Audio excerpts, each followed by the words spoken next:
Hey, Eels fans. Well, unfortunately, the third week in a row that your team has not got a win on the board. Peter Sterling, look, it was against the Rabbitohs, who are playing some pretty good footy at the moment, but not good enough. Yeah, look, disappointing, but Parramatta fans for a long time, we've had this glass that's been half filled, and we're going to look at the positive side of that. It's not half empty.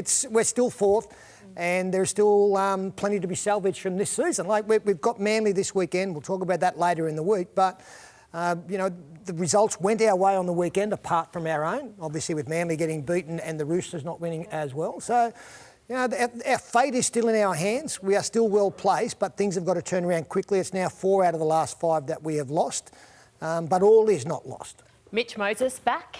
He was good, yeah, and sparked a little bit of a mini revival in that second half. We need to see a lot more of that, but he needs help. The one criticism I have out of the weekend, apart from obviously the scoreline, is that one thing I've never questioned with our team has been their effort throughout the course of the year. In all games, they've really worked hard. I think at times it's been misdirected.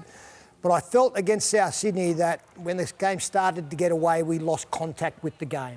And that wasn't a good sign, and it's certainly something that we can't have come into our game for the rest of the season. Reid Marnie, huge. Tough. Yeah, and I feel sorry. He's such a good young man, Reid, and I think we all love him as Parramatta supporters, how he's come in and he's made that number 9 position his own, and he's been a great contributor to our team.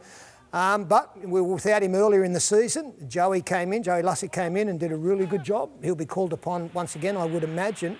But yeah, Reid will now go away.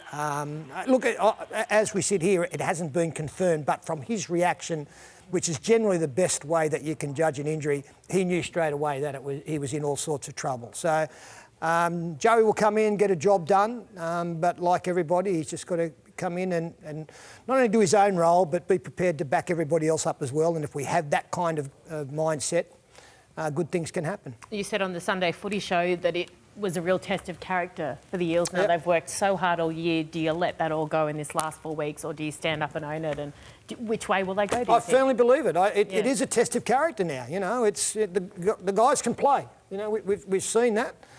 Been down on form of late, but it's now more a mental thing than a physical thing as well. It's hard to not take notice of the noise that's around, but we have to close our minds to that, focus on the job, and we will see how much it means to our players. And I'm confident that it means enough to turn this around and start to get some momentum at the final month coming in. We know we're playing finals football. We know we are there. We've just got to get better and prepare ourselves for that last month. I think Marnie's reaction after the injury is a good indication of what it means to play for that club and how upset he was. Yeah, I'm sure that all the players feel that way about it. I don't have any great concerns about what it means to these players. I've seen enough of it over the last couple of years. To finish top 4, which we've done in the past, it takes a big commitment, and we are 4th now.